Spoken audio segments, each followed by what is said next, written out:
Hello readers by eyes and by ears, this is Mari Chen and welcome back to my YouTube channel. Today we are continuing with the reading of Peerless Volume 4, also known as Wu Shuang by Meng Xi Shi, and I'm super excited to cover the next few chapters with you. We're going through chapters 25 through 28, so I hope you all enjoy. Chapter 125. Without Yushu hindering them, Tsway Boo-qoo swiftly found a path out of the array. But moments after making their grand escape, they found their way barred again. A man stood at the entrance of the cave, his hands behind his back. It seemed he'd been waiting a long time. When they walked out, he didn't appear surprised in the least. "I see you've dealt with Yushu." Tsway Boo-qoo stopped in his tracks. Fah You-in smiled. "If I hadn't sent the guards away and left you the lamp oil and dagger, you might still be a prisoner. And if I hadn't obstructed Yuan Sansa for you just now, you'd have found yourself up against another powerful enemy directly after dealing with Yushu." Tsway Boo-qoo nodded. "Thank you, Xian. That expression, that demeanor, there was no trace of either gratitude or shame, as if Fah You-in's assistance was to be expected. No matter how well-mannered Fah You-in might be, he couldn't resist raising a brow. "Boo-qoo, it's been so long, yet if anything, you've become more callous. You remain on your guard even after the assistance I've rendered you. To think you mistrust me still, it's truly saddening." Tsway Boo-qoo remained unmoved. "Xian is not being entirely honest. For you, the best outcome would have been for Feng's Xiao to slaughter everyone in the 13 floors, then perish together with me in the array. It's a pity the heavens didn't grant you your wish. You played a long game. Yet here we are, still alive." Had Fah You-in truly planned to save everyone, he could have entered the array at any time, yet he'd waited outside. Perhaps he hadn't tried to kill them, but neither had he wanted them to live. Taken aback, Fah You-in began to laugh. He'd known Tsway Boo-qoo had seen through him, but he hadn't expected it to be so completely. Feng Xiao took a few steps forward, interposing himself between Fah You-in and Tsway Boo-qoo. His feet seemed to have moved unconsciously. "Sir, you were the one who lured us here," he said. "You hoped we would clash with the 13 floors and destroy each other. How close are you to your goals now, I wonder?" Fah You-in saw what he'd done and smiled. "You're injured, but I am not. If I wish to kill Tsway Boo-qoo now, you cannot stop me." Feng Xiao spoke only 3 words.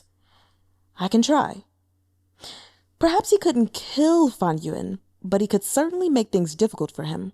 Fah You-in gave it some thought. If he could write off both Tsway Boo-qoo and Feng Xiao in one stroke, he'd have achieved half his goals.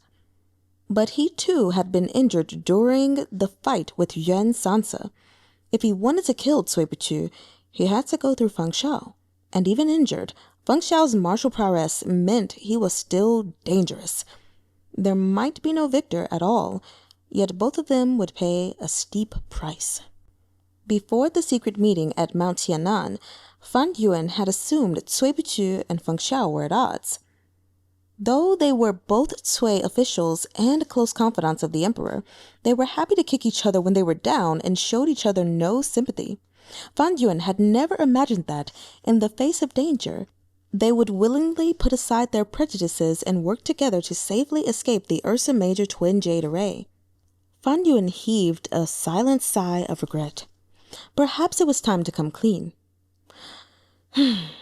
"It's true, I was never loyal to the 13 floors of Shanhai. If not for me, you might have never known this place existed. Now that you've got a great accomplishment under your belts, and you've even escaped unharmed, you ought to thank me. Though it's unfortunate that, despite saying he'd come, the pavilion leader never arrived. The depths of his malice are beyond comprehension, and his inscrutable exterior conceals a scheming heart. He must have suspected me for a long time. The secret meeting was a test of my loyalty. Since you're not truly a member, there should be no issue telling us who the pavilion leader is, as well as his origins and background," said Tsway Boo-qoo. Fah You-in considered, then said, "You've seen him before. He was in Qianmo when you confronted Duan Qi-hu." Tsway Boo-qoo instinctively glanced at Feng Xiao, who met his eyes. Feng Xiao was running through the list in his mind. Bing Xian, Yan Xuexing, all the others they'd encountered. Finally, he landed on one name, Xiao Lü. As soon as he thought it, Tsway Boo-qoo spoke. Xiao Lü. Fah You-in nodded. Correct. Xiao Lü was elegant and refined, an illustrious name among his peers. In the Southern Dynasty, he was both a renowned member of the literati and a skilled swordsman. But his withered right hand meant he could only wield the sword with his left, and he was unable to become an official. He was exceptionally talented, yet had no outlet for his gifts. It was a terrible pity. After their interaction in Tiamoa, Tsway Boo-qoo had been left with a good impression of him, perhaps out of an awareness of their shared rocky beginnings, or because he admired a fellow intellectual. It didn't surprise him in the least to hear Xiao Lü was the mastermind behind the 13 floors of Yuanhai. Feng Xiao narrowed his eyes.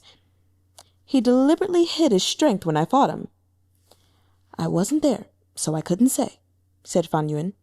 But I can tell you he's a man of incredible talent, not at all your inferior as a martial artist. If he lost to you in a few moves, he'll have done so on purpose. Tsway Boo-qoo frowned. He said he was there to rescue a relative kidnapped by Duan Qi-hu. The young woman called him Qiga. I heard it myself. The idea that the pavilion leader of the 13 floors of Yuanhai was unable to protect his own kin, that he had been forced to let his subordinate use her as a toy, was laughable. Fah You-in smiled. In that case, you were misled by your own cleverness. From what I understand, those women had been tortured to the point of insanity. A fleeting moment would hardly be sufficient for her to recognize her kin. Regardless of what name Xiao Lü called, if someone showed concern and attempted to help her, it's natural she might make a mistake. I'm guessing Xiao Lü didn't give the poor woman time to fully regain her senses. Tsway Boo-qoo nodded. I was indeed negligent there. Years ago, I happened to encounter Xiao Lü while traveling through Jiangnan. He was seriously injured and hiding beneath a bamboo raft in the water, with enemies ahead and pursuers close behind. I saved him from the danger, and he expressed deep gratitude. After that, we maintained contact and often exchanged letters. He's no less intelligent than you, able to grasp grand concepts with only the slightest hints, and so I greatly admired his talents. Feng Xiao feigned astonishment. What peculiar hobbies you have, sir. Not only do you enjoy playing master to others, you have a knack for picking students who turn on you. The corners of Tsway Boo-qoo's mouth curled slightly. Fah You-in also gave a wry smile. No need to mock me. It's true I gravely misjudged his character. At the time, I viewed him as merely a talented young man with a prestigious clan, frustrated in his ambitions. Whatever he asked, I answered without hesitation. 2 years ago, he invited me to join the 13 floors of Yuanhai and expressed his desire for me to take the position of San Xianshang, third among the directors. Only then did I realize how many masters he'd been quietly recruiting and the magnitude of the scheme he'd woven. Xiao Lü hails from Southern Dynasty, mused Tsway Boo-qoo. The Xiao clan was the ruling family of a previous dynasty, and their social connections are extensive. By contrast, the current emperor of the Southern Dynasty, Chen Xu, is a second Ado. He's a fool beyond saving. There is no shortage of capable individuals eager to exert their influence over the Southern Dynasty or even claim the throne for themselves. Yet if the 13 floors of Yuanhai have accomplished anything in the south, I've heard little about it. Really quick footnote, Ado was also the nickname of Liu Shan, the famously incompetent ruler of the Shu-Han dynasty. His father, Liu Bei, entrusted him to the great strategist Zhuge Liang, who perished in his service. Returning to the reading. You're right, said Fah You-in.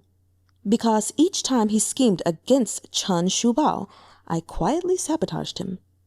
Understanding dawned on Tsway Boo-qoo. Now everything made sense. Fah You-in served the Southern Dynasty, so he wished to thwart Xiao Lü's ambitions there. But he would be no better off if Tsway Boo-qoo and Feng Xiao emerged victorious. The best outcome as far as Fah You-in was concerned was for Xiao Lü and Tsway Boo-qoo to engage in a match that would ensure their mutual destruction. I never imagined someone as intelligent as Xian, who claims to know everything about the world and its politics, would do something so foolish, said Tsway Boo-qoo. To think you would pour all your energies into assisting such a hopelessly incompetent king. A hint of bitterness finally warped Fah You-in's smile. Now there you're mistaken. Chen Shubao is not merely incompetent. He's so inept even the foolish Emperor Ado of Shu-han pales in comparison. Of this I'm fully aware, but an old friend entrusted me with this task, and thus I have no choice but to give it my all. I know it's impossible, but still I must make the attempt. From the moment I swore this vow, I was prepared to fail utterly. Who is this old friend for whom Xian is willing to do so much? Inquired Tsway Boo-qoo. He passed long ago. There is no point in mentioning him now. Fah You-in closed his eyes, burying all the tribulations he'd weathered and the weaknesses he'd inadvertently revealed. When he opened them again, he was once more the accomplished strategist. The Zhuge Liang who'd masterfully played Tsway Boo-qoo and the 13 floors of Shanhai against each other in order to reap the rewards. Enough chatter, Fah You-in said finally. I've given you crucial information about the 13 floors. Shouldn't you offer me something in return? What do you want? Asked Tsway Boo-qoo. Either of your lives will do. Before the words were out, he was moving, the smile still on his face. Fah You-in swept toward them like a whirlwind, his hand outstretched to grab Tsway Boo-qoo. Chapter 126. The instant Fah You-in leapt forward, Feng Xiao moved as well, launching a palm strike at Fah You-in's back. If Fah You-in hoped to protect himself, he would have to abandon his attack on Tsway Boo-qoo. But when Tsway Boo-qoo flinched back from Fah You-in's incoming strike, the fierce air currents of the blow gentled, transforming into a soft breeze that caressed his face. Fah You-in turned from his feint and lunged toward Feng Xiao. Tsway Boo-qoo saw at once. Fah You-in's target had been Feng Xiao all along. With Feng Xiao dead, Tsway Boo-qoo would have no choice but to surrender, while if Feng Xiao escaped, Fah You-in would be plagued with endless troubles. It was too late for Feng Xiao to switch tactics in time. Fah You-in was already at his back. He withdrew his hand and turned to catch Fah You-in's strike hard on his shoulder. A zither string flicked out from his other hand, forcing Fah You-in to leap back. Feng Xiao had taken a blow to his shoulder, but Fah You-in had fared no better. The qi-infused string had opened a gash on his arm. Blood soaked through the torn cloth of his sleeve and enveloped his arm in crimson. From start to finish, everything had happened in the space of one of Tsway Boo-qoo's breaths. The two clashed again in the next moment, ignoring Tsway Boo-qoo entirely. Their collision was like a violent tempest, complete with roaring thunder as their chi exploded outward to sweep up the rain-wet leaves littering the ground outside the cave. The fallen leaves churned through the air in a howling dance, accompanied by grit and debris. If anyone escaped the array now, they'd barely have time to celebrate before finding themselves tossed back into the cave by the maelstrom of qi. The force of their battle surged toward Tsway Boo-qoo, shoving him back step by step. In the blink of an eye, he found himself at the edge of the cliff. He wrapped his arms around the tree trunk just in time, or he'd have found himself plummeting to his death without Fah You-in having to lift a finger. Only now did Tsway Boo-qoo truly grasp his teacher's strength. Fah You-in was a man of great knowledge and breadth of mind. He'd traveled the world when he was young, and later his talents had been recognized by Liuli Palace when they invited him to join them as a consultant. But in truth, he had little connection with the record-keeping sect. He'd retained all his old habits.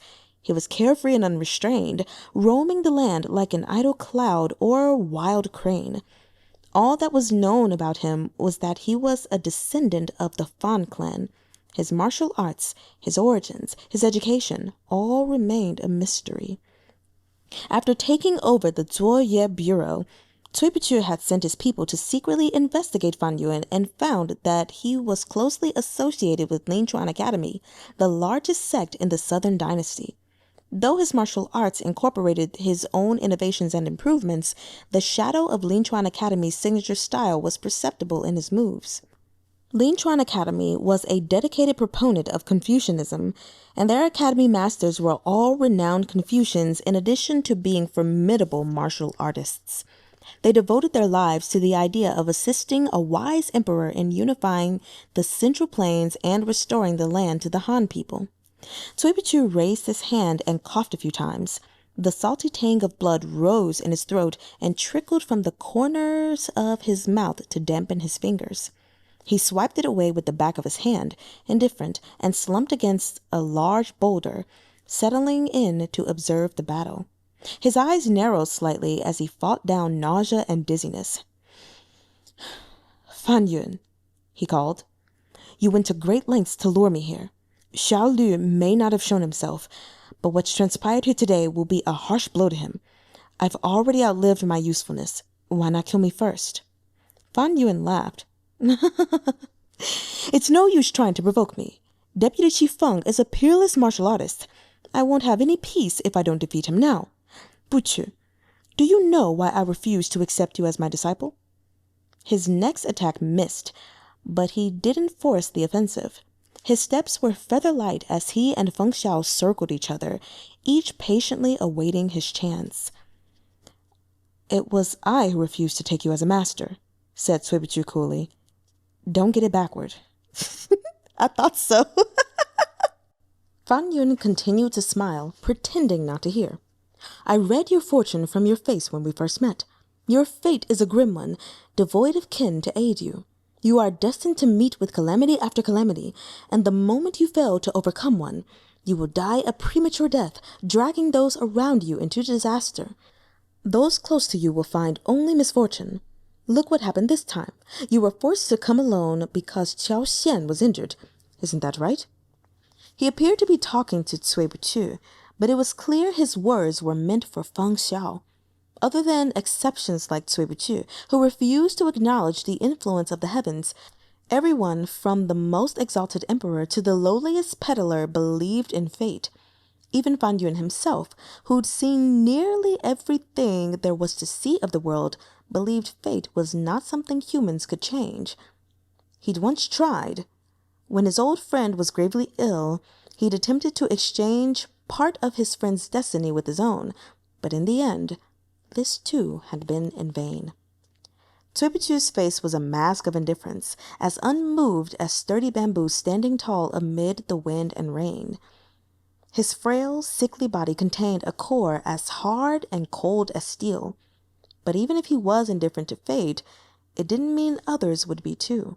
There were hundreds of ways to break one's enemy, but a blow to their mind was the most effective. A loud scoff broke the silence. Feng Xiao was laughing. "What a coincidence! A fortune teller once said my fate is the most fortuitous possible. I was born with glory in my hand, a silver spoon in my mouth. Even the lone star of calamity is helpless against me. Lao Fan, at your age, you really oughtn't put yourself through this. If you refuse now and admit defeat, my venerable self might be convinced to leave your body intact. You'll at least be saved from roaming the underworld in search of your head." Really quick footnote. The lone star of calamity originally referred to a single faint star that could be seen between the 4th and 7th stars of the Big Dipper.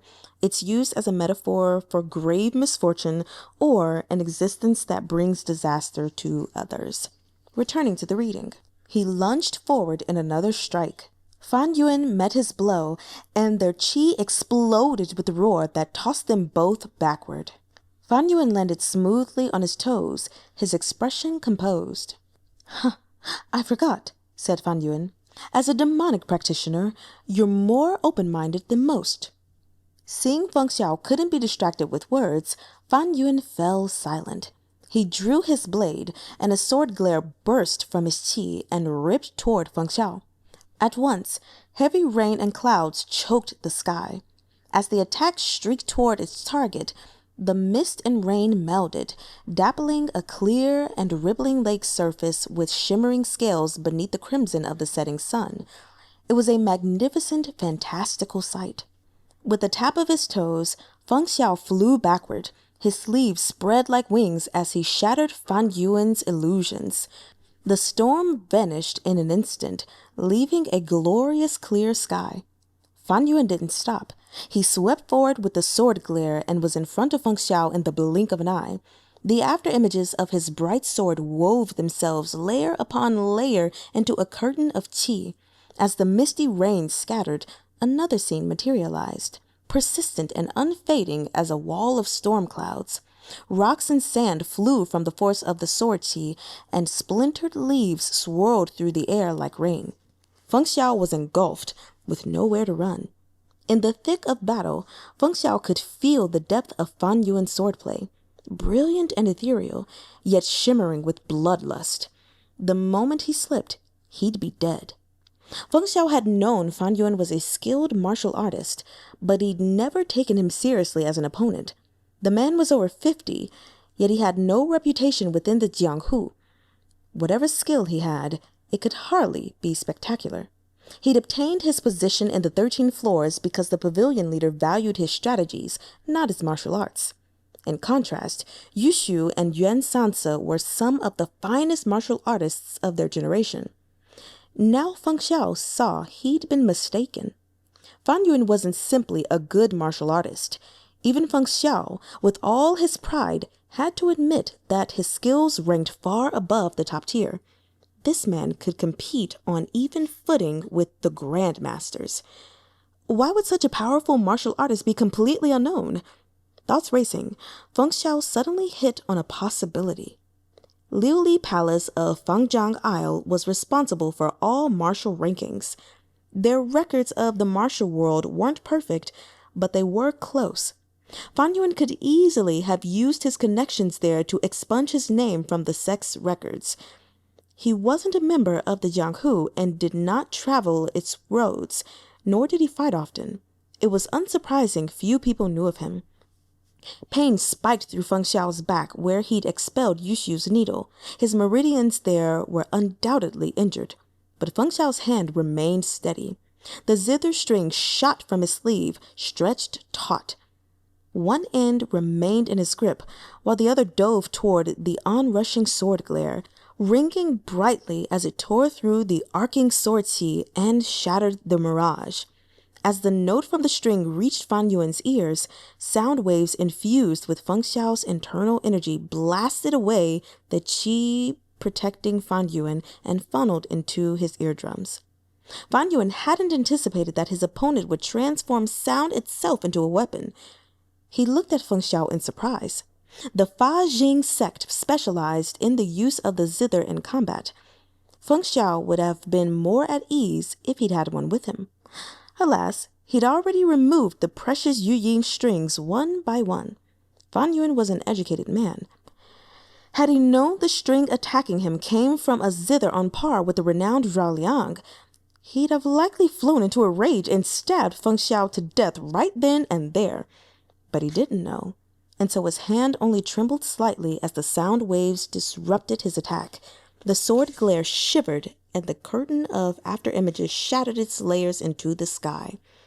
Like the howling sea winds, it gathered the fury of raging waves to churn the clouds and batter the shore as it once again swallowed Feng Xiao. From within the sword glare, Feng Xiao flicked another string at Fan Yuan. Like adversaries rushing toward each other on a narrow road, they met head-on. Victory would be determined not by their minute difference in skill, but through the smallest variables. And there were countless such variables in a duel of this caliber. Feng Xiao's injuries hadn't escaped Fan Yuan's notice. Feng Xiao's right hand was unsteady, and his attacks were slightly weaker on that side. It was an extremely subtle difference, but Fan Yuan saw it. Of course he took advantage. The right side of the screen of sword qi grew denser as it continued its assault. Suddenly, Fan Yuan heard Tsway Boo-qoo's voice. "I know who entrusted you with this task. The words were as faint and misty as drizzling rain on a spring night, tiny pinpricks of silver. But Fang Yuan's sharp ears would have picked them up even if they were soft as a mosquito's buzz. "It was the Emperor of Chen," said Tsway Boo-qoo. "Not the current emperor, Chen Xu, but the previous emperor, Chen Xu. Emperor Xuan was a skilled and capable leader who accomplished whatever he set out to do. His reign lasted more than a dozen years. Though he wasn't among the most brilliant of emperors, he was wise. Unfortunately, he died young, leaving no one qualified to succeed him. His son, Chen Shubao, is wholly unlike him, an immature fool who has wasted generations of his father's blood, sweat, and tears."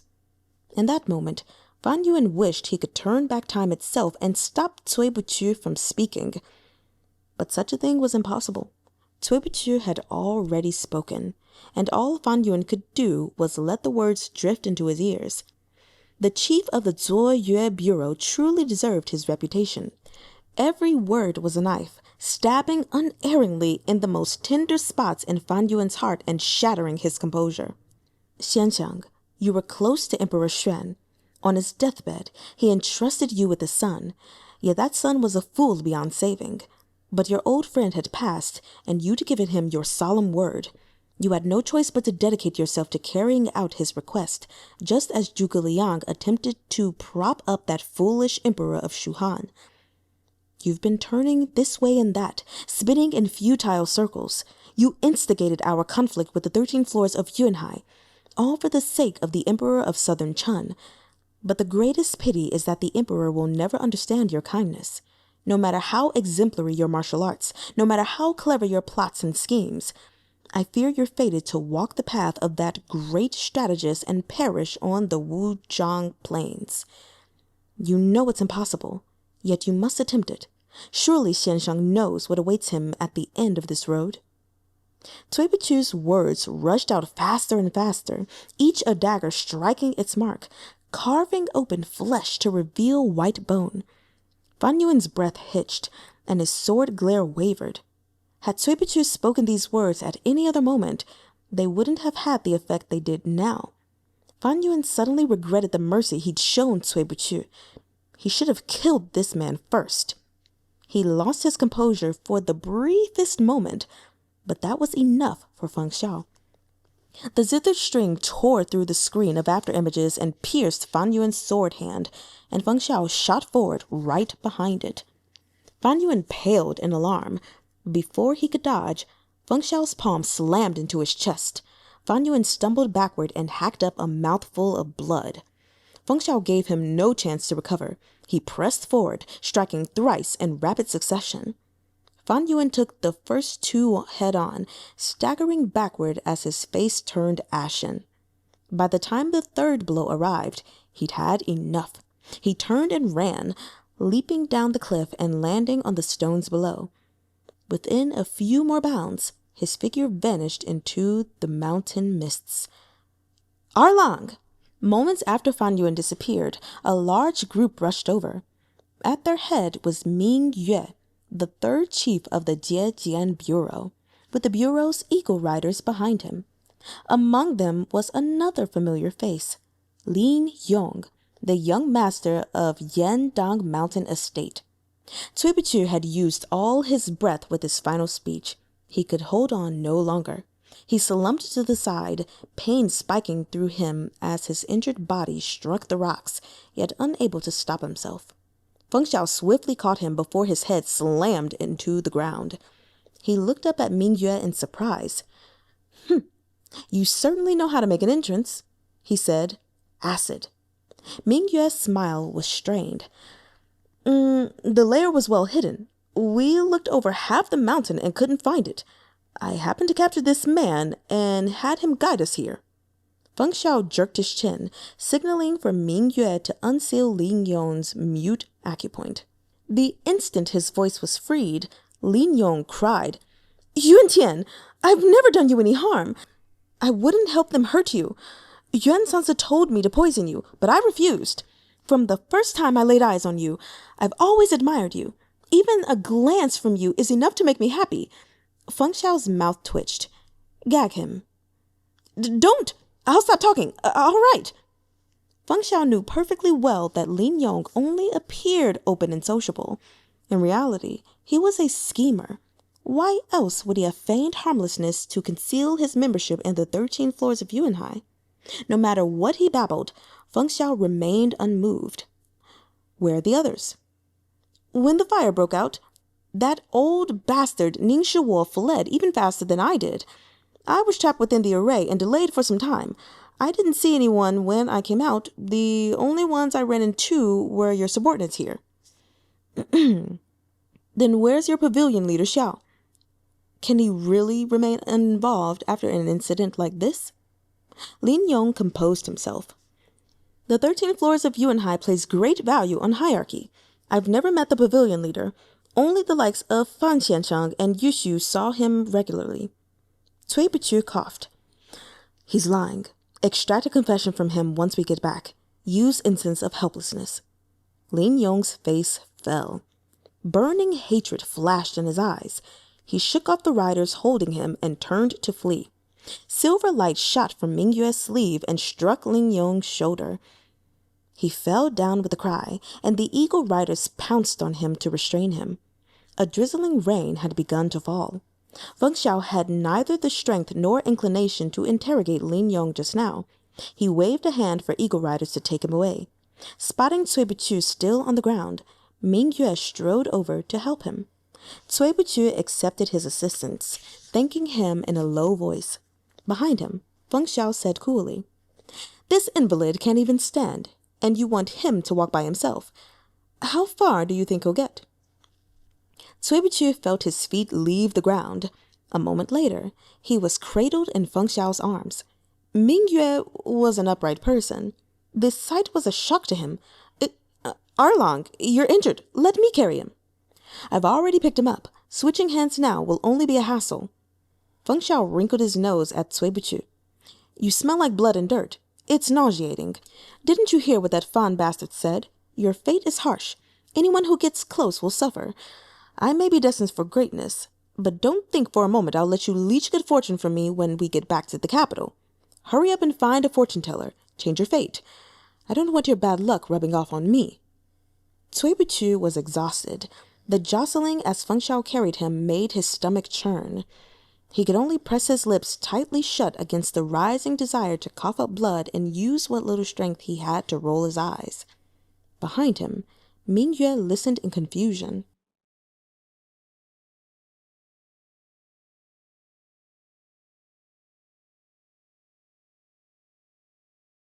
If he's worried about bad luck, why carry him down the mountain? Is he actually complaining, or is this some bizarre attempt at sarcasm? Chapter 127. Incense of helplessness produced entirely different results depending on the person upon whom it was used.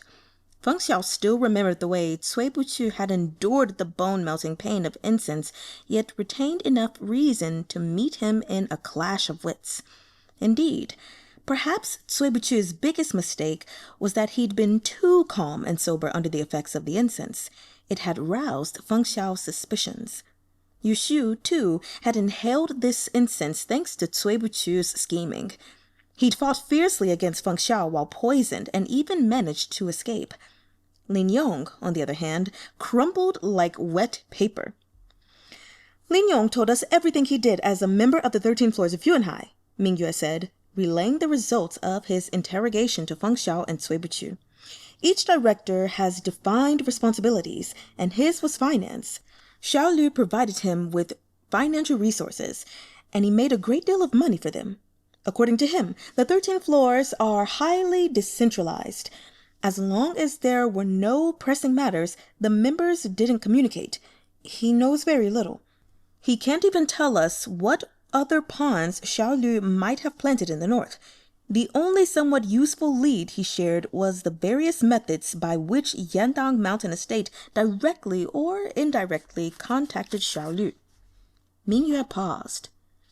"But Xiao Lü never showed up to this meeting. We can only assume he noticed something suspicious about Fah You-in and declined to step into the trap. Now that we have Lin Yong, he's probably disposed of those methods of contact. I fear when we send people to investigate, they'll find an empty building. Of the current directors, Yu Xu, Lin Yong, Duan Xihu, Feng Xiaolian, and Yu Heng have been eliminated, and Fah You-in, Xiao Lü's most valuable strategist, has betrayed him. He can't use him either. Without Fah You-in, the 13 floors is a dragon with one eye, a bird without wings. I doubt they'll give us any more trouble. Although Mingyue was the third chief of the Zhejiang Bureau, he lived a simple life. He'd never made a name for himself in the Jianghu, nor could he boast any grand achievements in the imperial court. He remained inconspicuous, and thus most people considered Feng Xiao the supporting pillar of the Zhejiang Bureau and discounted the third chief as insignificant. But Tsway Boo-qoo knew better. Feng Xiao spent his days running hither and thither. Without someone in the capital to oversee daily operations, the Zhejiang Bureau would have collapsed long ago. Thus, he felt no surprise upon hearing Mingyue's methodical analysis.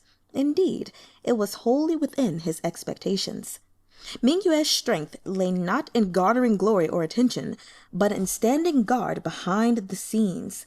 If Feng Xiao was the wings and fangs of the Zhejiang Bureau, Mingyue was its steadily beating heart. "What about the guards and maids from the cave?"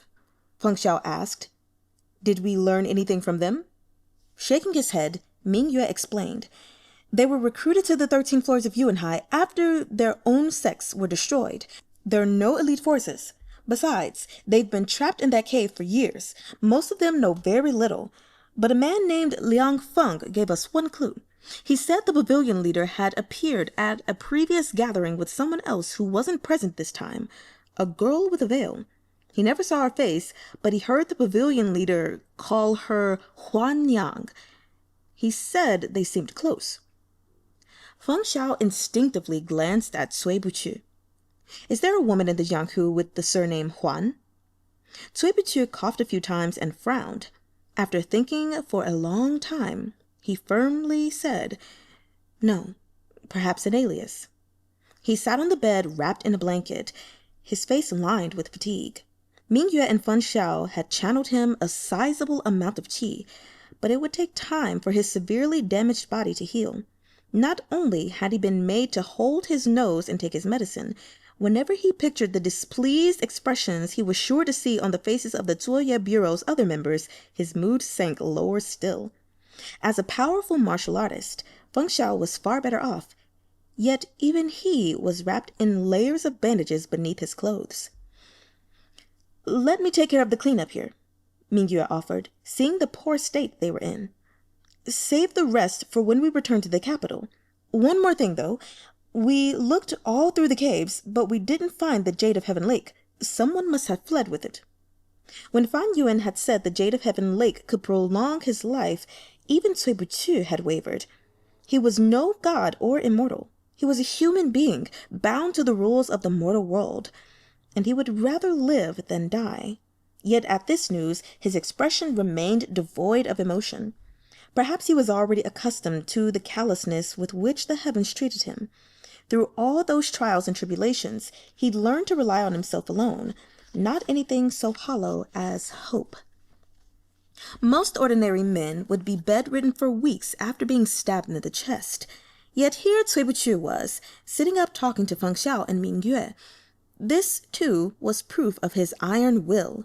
Even the heavens couldn't touch him. Feng Xiao took a glance, then found he couldn't stop himself from taking a second and a third. Eventually, even Mingyue noticed something was off. Puzzled, he looked at Feng Xiao, who promptly averted his eyes as if nothing had happened. "2 Zuoye guards accompanied us up the mountain. Did you find them?" Mingyue sighed. "I did. Their bodies were found at the foot of Mount Xianan. Both suffered a fatal blow to the skull. The 13 floors must have thought them too risky to keep them alive, so they simply killed them and disposed of the bodies." Feng Xiao considered this. "It's rare to kill bare-handed rather than with weapons. Perhaps it was Yuan Sansa or Yu Xu. No matter who did it, we will collect payment for this debt from the 13 floors of Shanhai," said Tsway Boo-qoo coldly. "Xiao Lü only has a few people left now, Yuan Sansa and Ning Shi, as well as some others," said Feng Xiao. Knowing him, he would rather leave seats empty than fill them with inferior people. We merely need to find Xiao Lü, and we can eradicate the 13 floors of Shanhai once and for all. I'm afraid it's not that simple. Tsway Boo-qoo's brow was heavy with fatigue. Even his voice had grown quieter. Fah You-in implied that the scope of Xiao Lü's operation stretches far beyond the handful of directors we know, and he's smart enough to have anticipated Fah You-in's betrayal. Feng chuckled. Xiao Lü never showed himself this time. Perhaps he decided to let events take their course and exchange Yushu and Yuan Sansa's lives for his own. Fah You-in was like the mantis stalking the cicada, planning to snap up the prize in the aftermath, unaware that Xiao Lü was the Oriole behind him, waiting to strike. Ming-yue frowned. When Feng Xiao had left the capital, he'd only said he was going to find a new zither. Ming-yue had assumed him merely bored. He'd never imagined the journey would end in such a messy train of events. If Tsway Boo-qoo and Feng Xiao had been slightly less capable or a little less fortunate, they would both have lost their lives. The 13 floors of Shanhai were like a looming hidden beast in the shadows. As they slowly lured the monster into the open, they realized to their horror that its great jaws were already open wide. At any moment, it would snap them shut and crush its prey between its teeth. Xiao Lü's traces were scattered all across the north and south, from the halls of the imperial court to the depths of the Jianghu. There was nowhere the 13 floors couldn't touch. If even the governor of Boiling Commandery belonged to them, what about the positions below governor? Were there spies among the county magistrates and lieutenants? And what about the positions above? Did agents of the 13 floors also lurk within the capital? Ming-yue's heart thudded.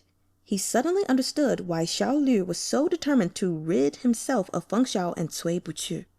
The Zhejian and Zuoye bureaus held the court and Jianghu within their grasp. Their reach extended beyond the Great Wall, complete with a vast network of information channels, both large and small. If their leaders were removed, the tiger would be declawed. It would still be a fearsome-looking beast, to be sure, but one that had lost most of its power. With nothing to fear, the spies the 13 floors had planted would silently flourish. And despite everything they'd discovered, there were more oddities yet to be explained. "I still think it's strange," said Ming-yue. "The Central Plains have been in constant upheaval since the two Jin dynasties. There's been no lack of officials rising to power overnight, and, cases where relatives of the royal family have seized the throne. But all these possessed either supporters at court or great military power. Xiao Lü hails from the southern dynasty, but he doesn't even merit Chen Shubao's regard. His reputation in his own nation is modest, and his connections fall far short of what's required to usurp a throne. What's more, the forces of the 13 floors are not confined to any nation, but scattered across the land. Take Yuan Sansa. He's achieved the rank of commandery governor, but he's a long way yet from making his mark in the central government. There's no way he can initiate a coup. Then there's Yushu. If he were still alive, and if the two of you hadn't exposed him, he might still be the Prince of Jin's trusted aide. But no matter how much trust the Prince of Jin placed in him, he would never launch a revolt because Yushu urged him to. Without someone closer to the throne, it doesn't matter how many spies the 13 floors have planted, they'll never be able to overthrow the emperor." Tsway Boo-qoo was silent for a moment, then said slowly, "Yuan Sansa entered the court as an official. Who has he come into contact with over the years? Who promoted him? And who is he close to? I assume the Zhejiang Bureau can easily find out." "An excellent point, Chief Tsway. I'll investigate as soon as we return to the capital." This was indeed crucial information. Ming-yue hurriedly noted down everything about the case, lest he miss any detail. The Zuoye Bureau had no business interfering with the affairs of the Zhejiang Bureau. In the past, Feng Xiao would have mocked Tsway Boo-qoo for his presumption, but now he remained quiet and made no objection. Ming-yue silently wondered if the sun would rise in the west next. "Yushu was with the Prince of Jin for several years," said Tsway Boo-qoo. "He may have influenced the prince to befriend certain people or to make specific suggestions to the empress. Such things have nothing to do with the Jianghu and are therefore out of the Zuoye Bureau's sphere. If the Zhejiang Bureau wishes to investigate, they should start there. The Prince of Jin has a mercurial temper, so it may take considerable effort. His voice grew softer and softer until Mingyue could no longer make out the words. He looked up from his notes to find that Tsway Boo-qoo had fallen asleep sitting up. While Mingyue sat stunned, Feng Xiao had already stepped over. He helped Tsway Boo-qoo lie down and covered him with the blanket. "He's exhausted himself overthinking," said Mingyue. "If Cui Buqu keeps this up, I fear it isn't a good sign." He'd intended to say it was a sign that he wouldn't live long, but it didn't feel right to speak it aloud. He swallowed his words back down. Without these things to keep him busy with, he probably would have collapsed hours ago, Feng Xiao said. When Mingyue looked back at him in confusion, Feng Xiao changed the subject.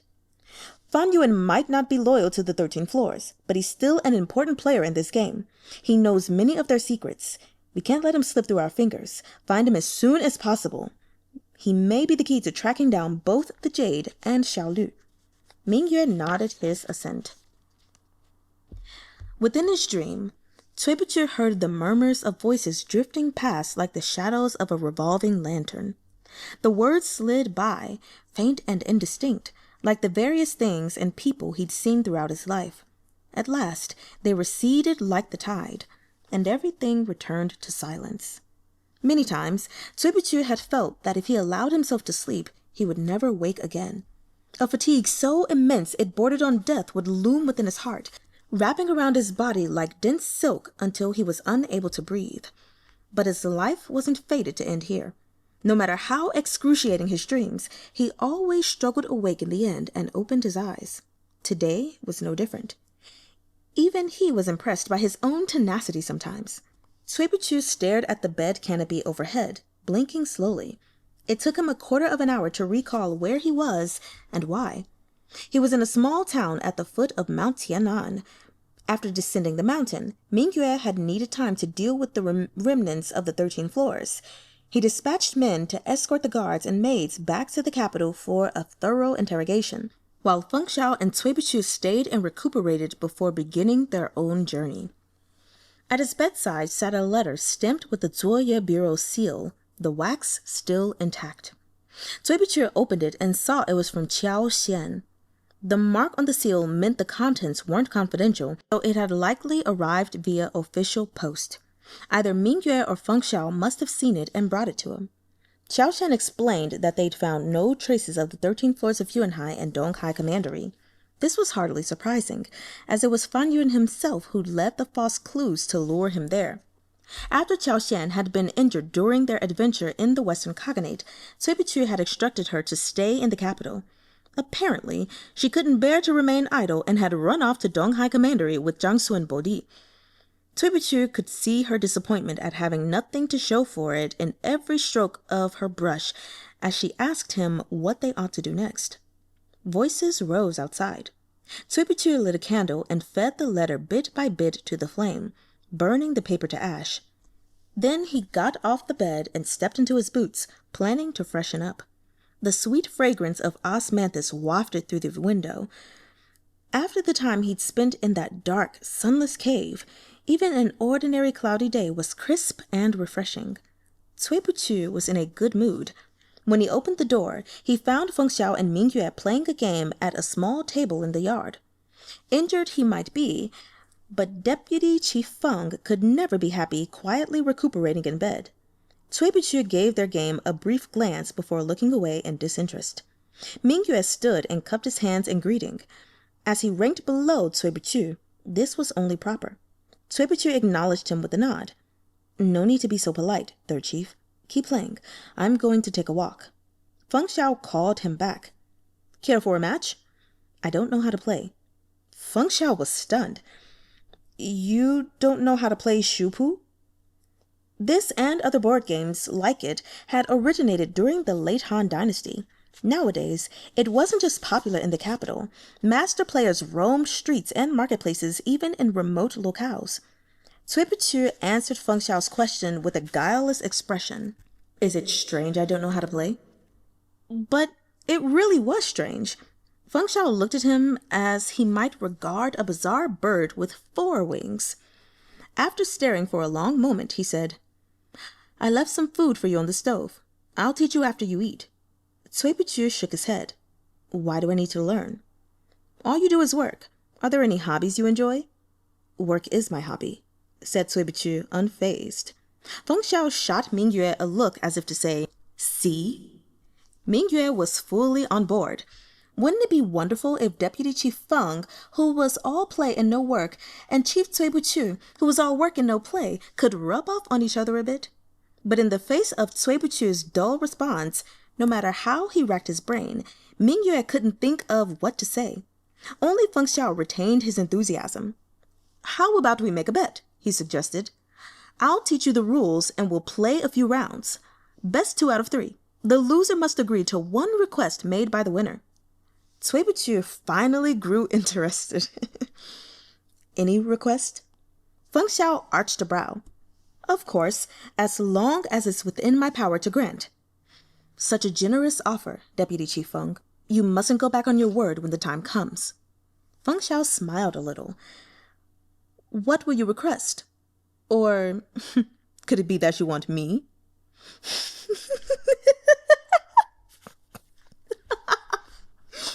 Oh my gosh. A muscle in Tsway Boo-qoo's jaw jumped as he remembered what had happened in the array. He scrubbed it from his mind at once, refusing to dwell on anything so unnecessary. It had been an accident, or perhaps Feng Xiao had acted on some desperate impulse. Maybe it was even a joke. The only thing it couldn't be was serious. Feng Xiao was never serious. Fungar loved himself more than anyone. How could he hold any true regard for someone else?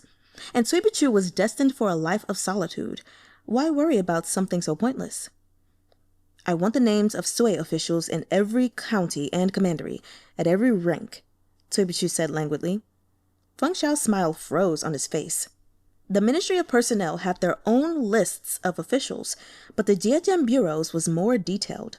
Their records included things like hobbies, number of concubines, and even secrets, such as if they snored in their sleep.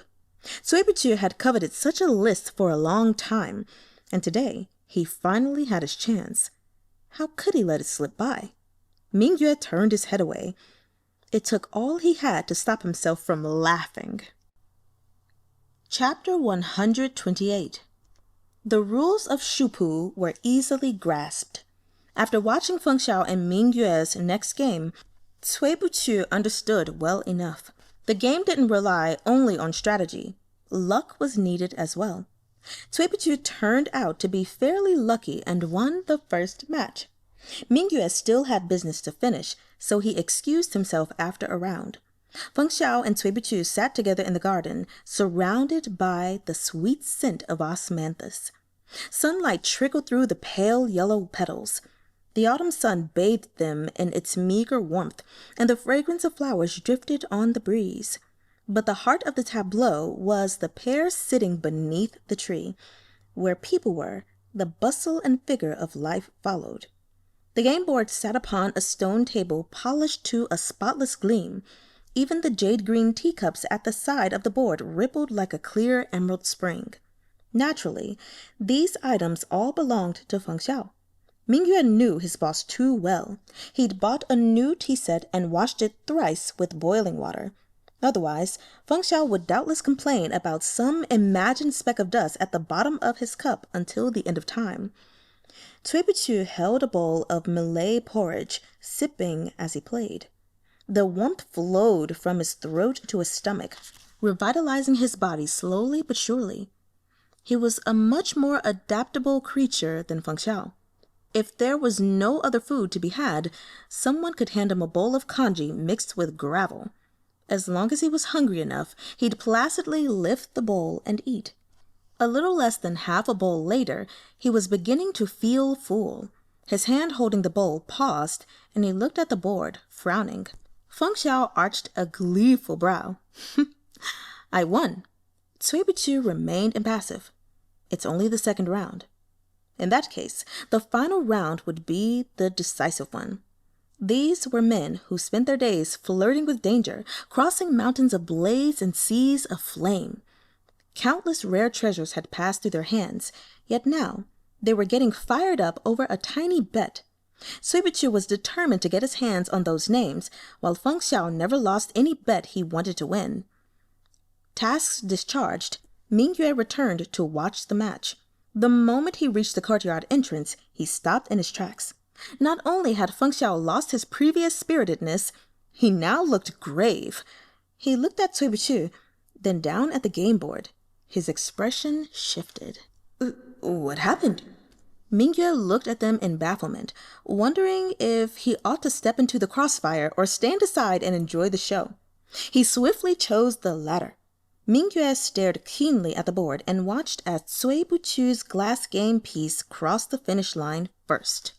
Huh, Chief Tsway won, Mingyue thought to himself. Feng Xiao had always been self-assured to the point of arrogance. He rarely suffered defeat. No wonder he seemed displeased. This isn't your first time playing Shu-pu. You're far more comfortable with these little tricks, he snorted. Why do you say that? Tsway Boo-qoo drawled, his fingers drumming against his porcelain bowl. His mood had lifted considerably. Feng Xiao watched his fingers. If he'd known about this little tick earlier, perhaps he'd have had a better reading on Tsway Boo-qoo's intentions during their previous debates. Well, it wasn't too late to start now. This is just a friendly game, yet you use such tricks. Don't you find it unbecoming, Taoist Master Tsway? Feng Xiao was somewhat incredulous. All's fair in love and war. The corners of Tsway Boo-qoo's eyes crinkled as he broke into a rare, genuine smile. Best 2 out of 3, I believe you said. Since I won, I expect you'll keep your promise and hand me the names as soon as possible. One more game. I'm tired. Of course, Tsway Boo-qoo wouldn't give Feng Xiao the chance to turn things around. He rose languidly and walked back to his room to rest. At last, Mingyue approached. He eyed Feng Xiao, who sat with one leg crossed smugly over the other, waving his fan. It was as if a peacock's vibrant tail was poised behind him, ready to unfurl at any moment. You lost to him on purpose? Mingyue asked. I knew it!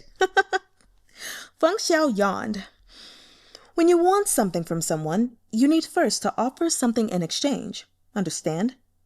I don't. That's why I'm number 2 and you're number 3. The corner of Mingyue's mouth jumped. Tsway Boo-qoo is a clever man. Don't you think he knows you meant to lose? So what if he does? If he knows and played along anyway, then he's unconcerned with your intentions and only cares about the list of names. Sir. At this point, Mingyue shot him a sympathetic glance. I don't know what you want from Tsway Boo-qoo, but it's clear he doesn't care for your plans at all. Feng Xiao's fan froze mid-wave, and he stared at Mingyue. Lao-san, he said, narrowing his eyes in suspicion. Why do I feel you've suddenly gotten a bit smarter? You're not an imposter from the 13 floors of Shanhai, are you? Mingyue didn't know whether to laugh or cry. It's called an objective observation, he replied, which I can make, because I have no horse in this race. You always look down on others. Even the Prince of Jin is no exception. It's rare for you to show any vulnerability, even for the sake of your schemes. Speaking of Prince of Jin, said Feng Xiao, since Yushu earned his trust, there's a chance others from the 13 floors may be loitering around the prince and his family. The matter I asked you to look into, how did it go? At the change of subject, Mingyue sobered. He shook his head. The Crown Prince seems to be in the clear, but it's not easy for the Zhejiang Bureau to intervene in palace affairs. The Zuoye Bureau must also be doing their own investigations. The Empress places significant trust in Tsway Boo-qoo. He may have already uncovered something. You seem to be spending more time together these days. You should ask him. I did. After the incident with Yushu, the Empress ordered a thorough investigation of the palace.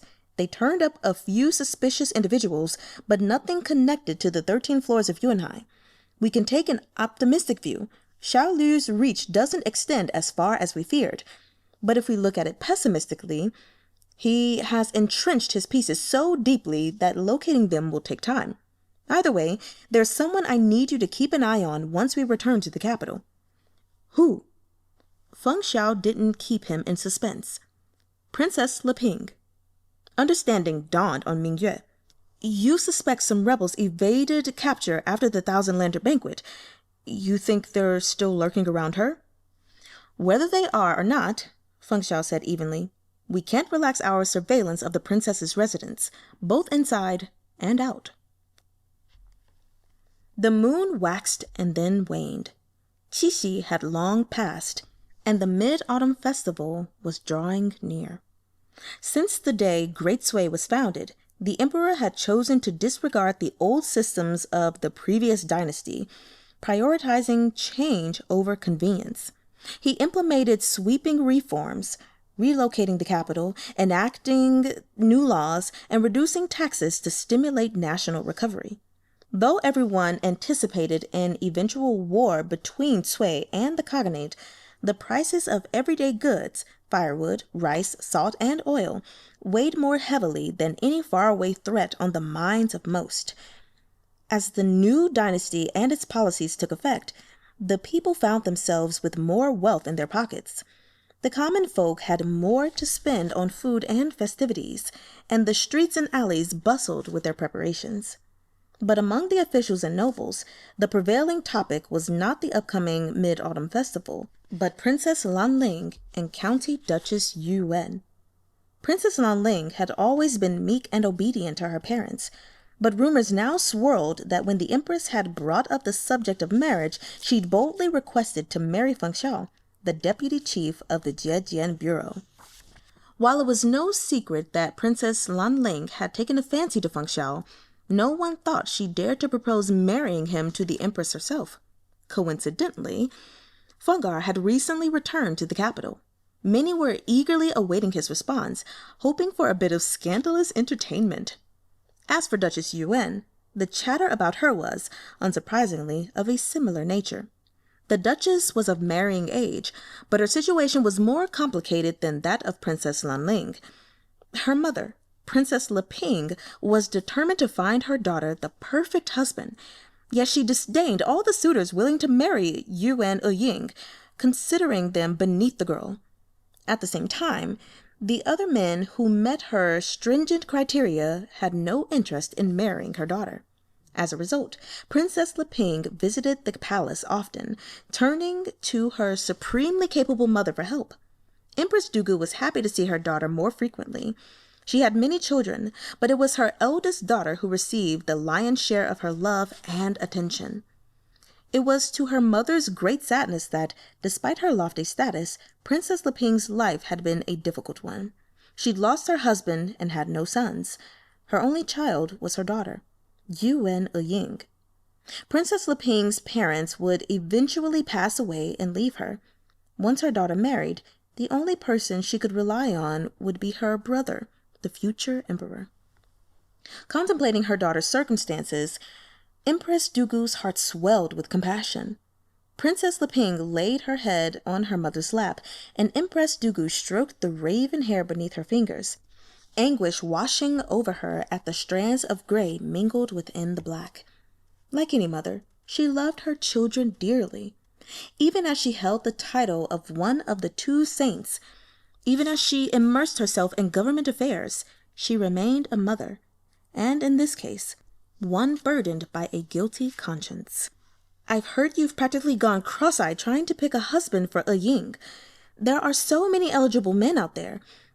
Have none managed to catch your eye? She said lightly.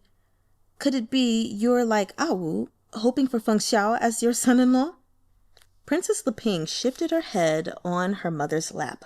She was no longer a young woman, and the loveliness of her face couldn't conceal the lines at the corners of her eyes.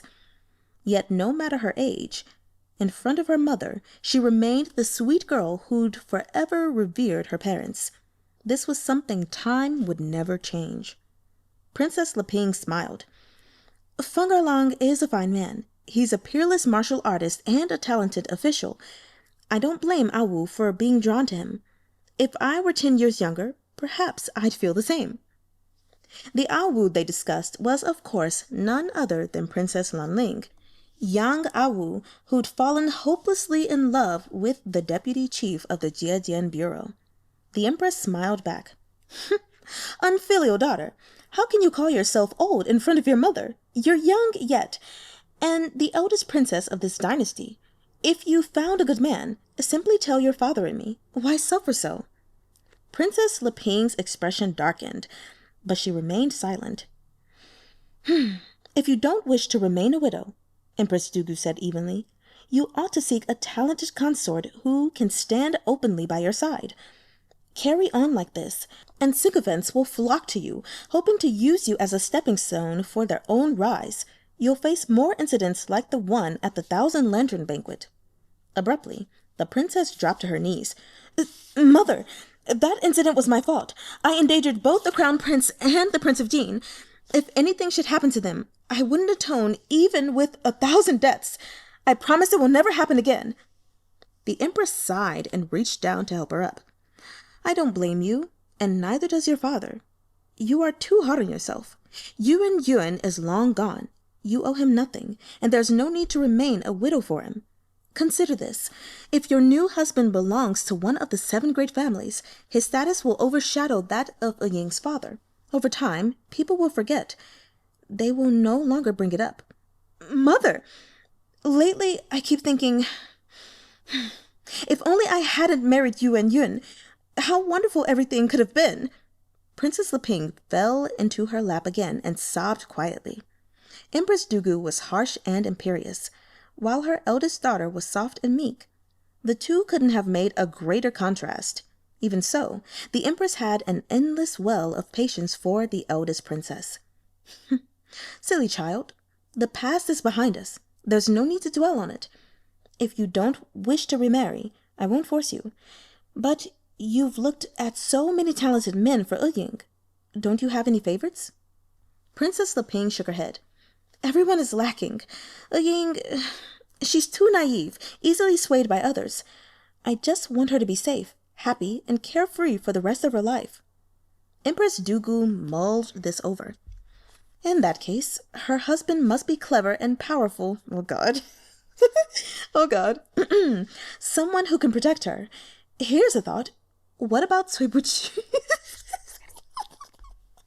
I knew it. What about... One second. What about Tsway Boo-qoo? This isn't even that funny, but I'm laughing. What about Tsway Boo-qoo? Princess Leping's head jerked up in shock. Back to the light. Empress Dugu looked down at her, expression difficult to discern.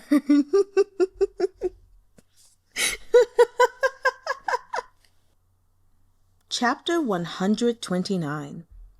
In her heart of hearts, Princess Leping indeed resented her situation, but showing it would only create trouble, and such trouble was beyond her power to navigate. Young Li Hua might be Princess Leping, a cherished daughter of the heavens, but she remained fragile in the presence of people who could truly crush her. When she was with the Empress, she kept her resentment concealed, buried deep within her breast. But now her pulse raced with terror as she stared at her mother. Her blood pounded in her ears like a war drum, her heart tightening with each and every beat. For a moment, she thought the Empress had seen everything she had tried to keep hidden. Trembling, she suddenly remembered that the woman before her was not merely her mother, but the Empress of a nation, a woman as resolute and decisive as her father. "Mother," Princess Leping softened her voice, choosing her words carefully. "I understand you've always placed great trust in Tsway Xiancheng, or he'd never have risen to lead the Zoya Bureau at such a young age." Empress Dugu patted her hand. "You have it backward. He didn't ascend to lead the Zoya Bureau because I trust him. It was his own abilities that propelled him there." "Yes!" Princess Leping began to panic. She couldn't help raising her voice. "But he's in very poor health. Mother, Ying is your very own granddaughter.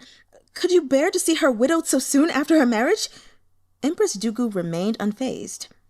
"It's true that Tsway Boo-qoo has been unwell since birth, but his life is in no danger. You worry too much. Ying is an innocent child, a dreamer, but her circumstances are unique. Both of you wish for a peaceful life, but there are scoundrels lurking everywhere. waiting to take advantage of you. With Tsway Boo-qoo around, I would feel more at ease." Princess Leping's face was ashen. She thought Empress Dugu was merely testing her. Did she truly wish to betroth Yuan Uying to Tsway Boo-qoo? Empress Dugu watched her, waiting for an answer, or perhaps trying to glean one from her daughter's expression. No matter how loving their relationship, mother and daughter were not equals. Their familial affection could never overcome the imbalance of power between them, nor bridge the insurmountable chasm it created. Princess Leping, Yang Li-hua, had never grasped this truth so clearly as she did today. "I have only this one daughter." Tears streamed down the princess's face as grievances crowded her heart. She burst into sobs. "Mother, please. I promise Uying will be safe. I'll keep a close eye on her. No scoundrels will take advantage of her." But this time, Empress Dugu didn't stroke her hair nor offer any reassuring words. Princess Leping's heart sank. "Li-hua, you must remember, your surname is Yang, not Yuan. And as for Uying, despite her surname, the Yuan family cannot protect her," she heard the Empress say. "Yes, Mother." The princess sank into a deep bow. The Empress extended a hand to help her up, but her next words brought the princess no joy at all. "If he was able to fully recover his health, would you still oppose this marriage too? Other than his illnesses, everything about Tsway Boo-qoo is exemplary." Princess Leping's heart juddered. She gritted her teeth, struggling to withstand the gentle, suffocating gaze above her. It had always been so. Ever since she was a child, she had no power to resist her mother's decisions. Her mind raced. Countless thoughts flashed by like darting shadows. After mustering half a lifetime's worth of courage, Princess Leping finally managed to utter 2 words. "I understand." "Well now, Uying is still young. I won't say any more on it today. Look how nervous you've made yourself. Go wipe the tears before leaving the palace." Empress Dugu's voice was soft. Although she didn't appear displeased with her daughter, neither had she given her a definite answer. Clearly, she hadn't given up on her desire to wed Yuan Uying to Tsway Boo-qoo. Princess Leping staggered to her feet and allowed the servants to guide her out of the palace, her steps as unsteady as if she was walking on clouds. Even from the back, she appeared dazed. Empress Dugu let out a quiet sigh. "Come out, Tsway Xianxiang." Oh! A man emerged from around the corner. His face was pale and drawn, his steps slow. "You saw it too. Li-hua is naturally meek. She doesn't seem to me like a woman capable of holding sway over the 13 floors of Shanhai. I tested her just as you asked. If she was truly guilty of what you suspect, she would have submitted to the betrothal rather than protesting so vigorously." Tsway Boo-qoo nodded. "The eldest princess doesn't look the type, it's true, but please refrain from telling her any of this for now. Once she returns home, she will undoubtedly share what happened today with those closest to her. If there are any unsavory individuals in her company who attempt to use this knowledge, we will address them when the time comes. The enemy has gone to ground after the incident on Mount Tianan, and we have yet to recover any traces. We too should remain quiet and wait for their next move." Empress Dugu smiled without mirth. "I never imagined I'd need to use the tactics I reserve for outsiders on my own daughter. If I'd known it would come to this, I wouldn't let her marry into the palace in the first place." Tsway Boo-qoo's expression remained placid. He made no reply, but the Empress wasn't seeking one. After all, had Empress Leping not become the former Empress, young Jian would never have become a relative of the royal family, and would have had no opportunity to attain his own throne. Even if time could be turned back, they'd likely still have married their daughter to Yuan. 2 hours later, Tsway Boo-qoo left the palace carrying some valuable herbs Empress Dugu had gifted him. Xian, waiting impatiently at the gates, turned to greet him, then froze when she saw him accompanied by an unfamiliar man. The baby-faced general behind Tsway Boo-qoo cupped his hands. "Guan Shanhai, Sima General of the Right Guard." When Her Majesty learned of Tsway Boo-qoo's perilous experience on Mount Tianan, she became concerned that the Zuoya Bureau lacked sufficient manpower. Her Majesty has ordered me to accompany him from now on. Accompanying Tsway Boo-qoo had always been Qiao Xian's duty. How had a simple trip to the palace landed her with new competition? She looked back at him with instant hostility. Guan Shanhai had no interest in squabbling with a jealous woman. To him, it was a humiliation to be reduced from a Sima of the Right Guard, a member of the imperial army, to a mere bodyguard. Tsway Boo-qoo might enjoy the royal couple's favor, but the task of guarding an ailing man brought Guan Shanhai little satisfaction. He'd much rather have been on the battlefield, slaughtering enemies. Tsway Boo-qoo had no interest in explaining the situation to Qiao Xian at the palace gates, nor in mediating a conflict between old and new personnel. He stepped into the carriage, his expression thoughtful and distant. It was clear he was in deep contemplation and not to be disturbed. Guan Shanhai didn't follow Tsway Boo-qoo inside and attempt to ingratiate himself. Instead, he climbed up with the coachman. Unable to restrain herself a moment longer, Qiao Xian leapt up to join Tsway Boo-qoo in the carriage. "Lord Chief, why did the Empress suddenly send someone to accompany you? Could it be—" Her low voice dropped even lower. "Surveillance?" Tsway Boo-qoo shook his head. "Don't overthink it. The Zuoya Bureau has always been short-staffed. The moment official business rises, all of you run yourselves ragged. If I'd had Guan Shanhai with me on the trip to Mount Tianan, perhaps I'd have captured Ning Shou'e." "Then it's all due to my incompetence," said Qiao Xian. Tsway Boo-qoo's brow furrowed slightly. "Qiao Xian," he said. Qiao Xian raised her head and looked at him blankly. "You worry too much for my safety and not enough for yourself. It's never been my intention for you to play the role of my personal maid or bodyguard. Do you understand?" "Aw." Qiao Xian answered him with silence, her usual way of expressing dissent.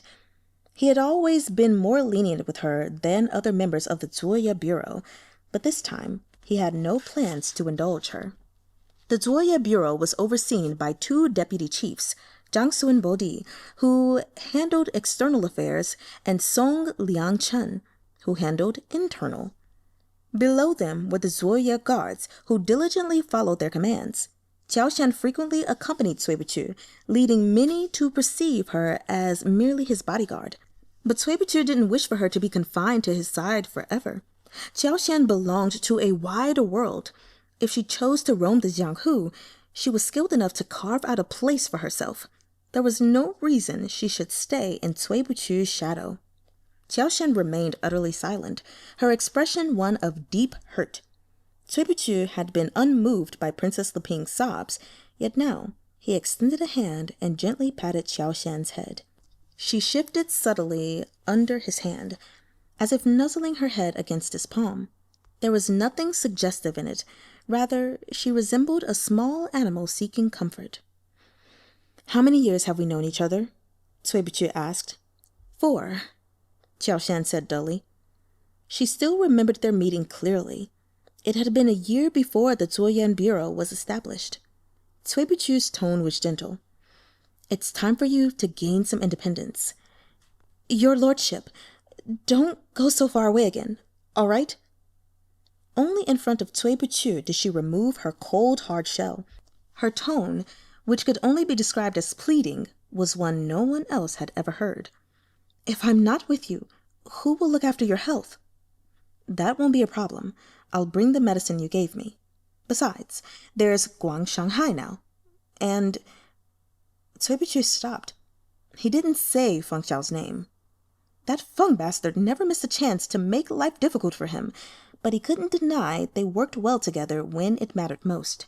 If Feng Xiao hadn't been on Mount Tianan with him, if Qiao Xian or Jiang Suan had been there instead, they might not have made it out alive. Qiao Xian froze as she guessed the name he'd left unsaid, and a look of disbelief crossed her face. She quickly dropped her head, hiding her expression from Tsway Boo-qoo, and listened to the next order without looking up. "Go to the Zhejian Bureau and ask Feng Xiao about those names." Qiao Xian knew at once what he was referring to. The prize Tsway Boo-qoo had won in a bet with Feng Xiao at the foot of Mount Tianan. Feng Xiao owed him a list of the names and details of all government officials at the provincial level and below. Yet since returning to the capital, whenever the Zuoye Bureau sent someone to ask after the list, they received the same answer. The Zuoye Bureau chief must come in person. Feng Xiao seemed confident Tsway Boo-qoo would eventually yield. He kept his doors wide open and acted completely unconcerned, dangling the lure and waiting for the fish to bite. But Tsway Boo-qoo remained resolute, refusing to go himself. They were at a stalemate. What if he still won't hand it over? Xiao asked. Tsway Boo-qoo snorted lightly. If you show up, he'll think I'm getting impatient, even if he refuses to hand it over. He's sure to attempt a trick or two. As soon as he does, I'll turn the tables on him and force him to cough up what he owes me. His tone wasn't one reserved for an enemy, but a familiar old adversary. As the saying went, know your enemy and know yourself. Tsway Boo-qoo made it sound like they were friends and rivals both. They had only taken a trip to Boiling, yet Xian realized their relationship had changed completely. All right, readers, we have made it all the way from chapters 125 to 129. Yes, I know I added on one because I was feeling the gusto. So anyway, let's go ahead and go over my notes, but we're going to start with the last things that are on my mind. The first thing that I have to say is that it's nice to see that Xiao is a smart woman and she's observant, able to see that whatever happened on their trip to Boiling, the relationship between Tsway Boo-qoo and Feng Xiao has shifted, even without seeing them interact with one another. I like that about her. Also, I think I mentioned it before in volume 3, but I'm going to mention it again just because of the sweet moment that they had with each other. That I love how respectful of Xiao that Tsway Boo-qoo is. And now we have even more insight, of him understanding that people tend to see her as just a bodyguard, and he has hopes for her to be able to, live and thrive on her own. And, even not saying she has to travel to Jianghu, but just even thinking about that, shoot. If she wanted to, she could. And he truly believed that she would be able to carve a name for herself. And so, again, it's just nice to see that there is someone in his life in which he has soft moments with. And I guess for her, too. There is someone in her life in which she would have soft moments with. Tsway Boo-qoo, Xiao, Tsway Boo-qoo. Okay, so now then I want to go back to the top of my notes, starting with page 82. Ah, yes. Going back to the fight between Fah You-in and Feng Xiao. But before they got to that, when Fah You-in was basically saying, dude, you're hurt. So if I want to kill Tsway Boo-qoo, you can't stop me. And Feng Xiao, he said 3 words. I can try. For me, those 3 simple words carried so much weight because we know that Feng Xiao isn't one or had not been one to make trouble for himself. And yet, in this moment, he was literally putting himself on the front lines to protect Tsway Boo-qoo from Fah You-in. And so that's just such a powerful shift that we can see happening in Feng Xiao without needing any flowery expressiveness or anything like that. So then going to page 111, I want to talk about Tsway Boo-qoo in regards to his feelings for Feng Xiao. We got to the part where, he was talking about how Feng, as he called him, really only loves himself and doesn't really regard anyone. And it said that, Tsway Boo-qoo basically saw himself as destined to live a life of solitude. So what was the point of, worrying about pointless things such as being kissed by Feng Xiao and why he was kissed by Feng Xiao? And it was just interesting because it reminded me that, oh yeah, we're not omniscient in this reading. We're not getting yes, we're in third person, but we're not getting that omniscient third person perspective where we know how the characters feel, but the characters just aren't saying it themselves. In this case, we are getting the third person point of view, but from Tsway Boo-qoo's mind, at least when we're on his character. So Tsway Boo-qoo feels that thinking about relationship, romance, love, and all that stuff isn't even worth considering because he already has his destiny in his mind. And so we, the readers, context clues, right? We know that with that being said, he has not even come to realize or acknowledge, but I'll say even realize his feelings for Feng Xiao. It's clear that Feng Xiao holds a deeper place in his heart than even he is willing to acknowledge, beyond, the moment that he was like, okay, I realize I've implicitly trusted him. But I think it goes a little bit beyond that, even thinking when they did kiss, and it said the part that made Tsway Boo-qoo frustrated was that he couldn't control the way his body responded. Now, the author didn't go into more detail on that because, Tsway Boo-qoo just likes to cut those things off. So it was, cut off, which I love, by the way. I love that we're getting these things from his point of view. And so it's reliable when it comes to the things of logic and things that are happening. But when it comes to the emotions, it's very unreliable. Kind of when you think about Shan Qingqiu and Scum Villain. So that's quite interesting. I'm wondering when he'll have that aha moment. We shall see, because Feng Xiao has already had it, which, I had asked the question long ago, which was like, who do we think is going to fall first? And I can't remember if I said anyone at all, but I did think it would be Feng Xiao, but you never know. But now I'm just happy that it is him. Now, as a comment said from someone, let's see who's the first to actually confess, which I guess I'm still going to stick with Feng Xiao. So now going on to the next thing with Princess Leping speaking with Empress Dugu, her mother, and as soon as they were talking about it, I already knew Tsway Boo-qoo was going to come up. But as soon as the Empress said, someone smart, tactical, blah, blah, blah, I was like, yeah, she's about to mention Tsway Boo-qoo. And I don't know why it was just so funny to me, but it was. And because I was like, look, if there's one thing Princess Leping doesn't want, it's that. After the birthday party thing, hell no, it's probably going across her mind. So I just thought that was so funny. But one thing I want to talk about really quick that I can really, really appreciate about the writing is Meng Xi Shi's capturing of the relationship between mother and daughter, specifically between adult mother and daughter. Because I don't know if you all know this, but statistically speaking, mother-daughter relationships are very often, what's the word I'm looking for? Unstable, not healthy, or very trying is what I will say. There are many mothers, especially like eldest daughters, who have bad relationships or rocky relationships with their daughters. Not saying that they necessarily have one, but I mean, let's be real. They do. They are just painting over that stuff.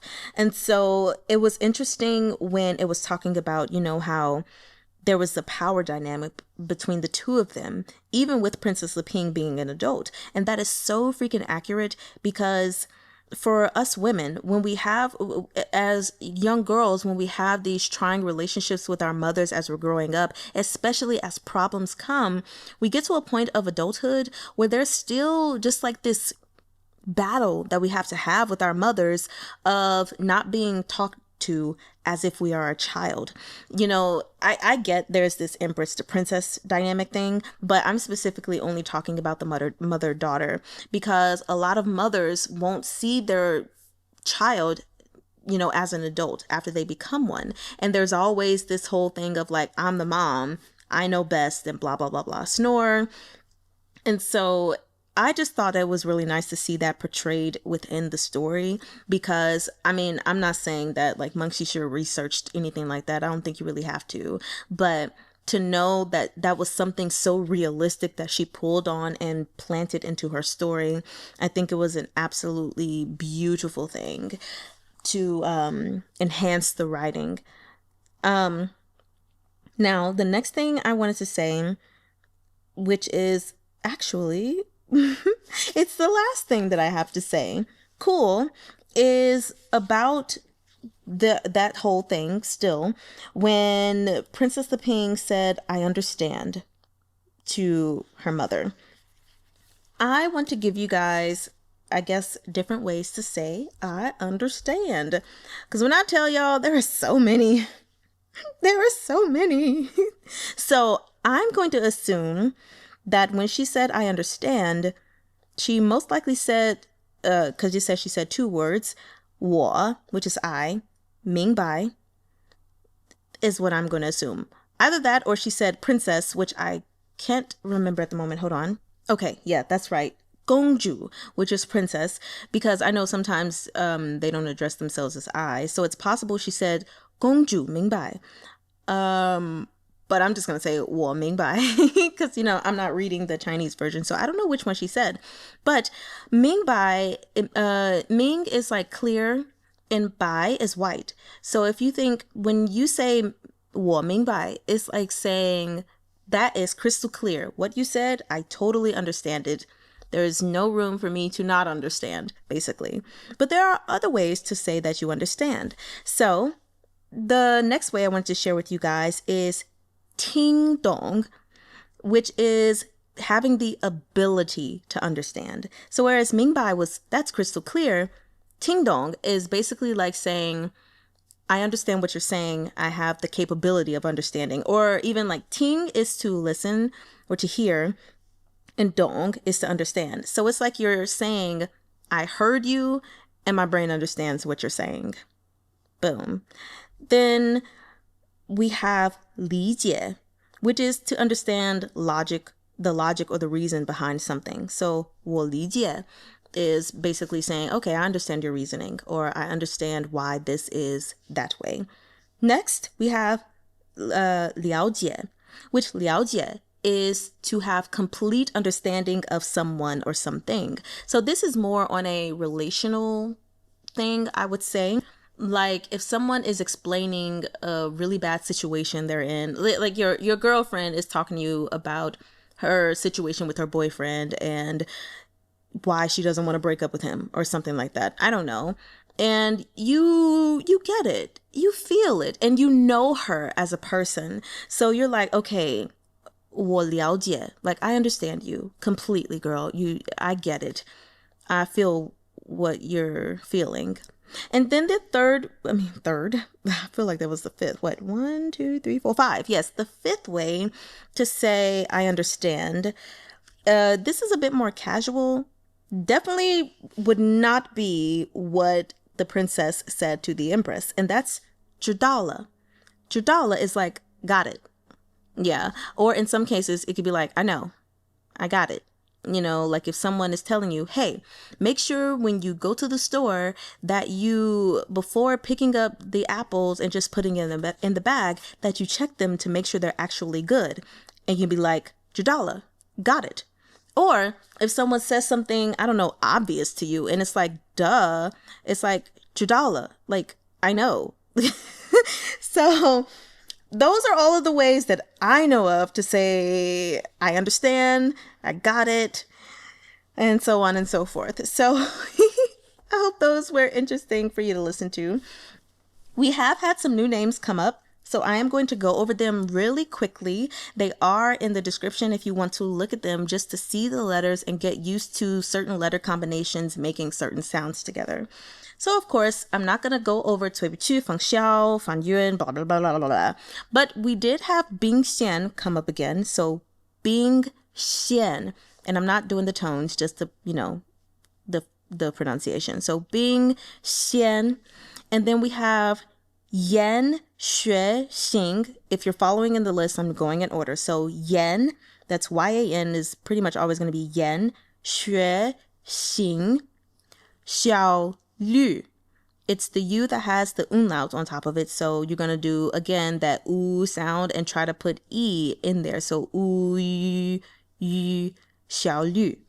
Then after that, there's Chen Xubao, Chen Xubao, Chen Xu, which is different from Shubao. Shu is with SHU. Xu is with XU. So the U after X doesn't have the umlauts because it doesn't need it. Whenever you see XU, it's going to be U sound. That's not always the case with LU. Anyway, going to the other name, which also I forgot Huaya. But anyway, the new bodyguard for him, Guan Shanhai. Guan Shanhai. And then, like I said last time, I forgot to say it.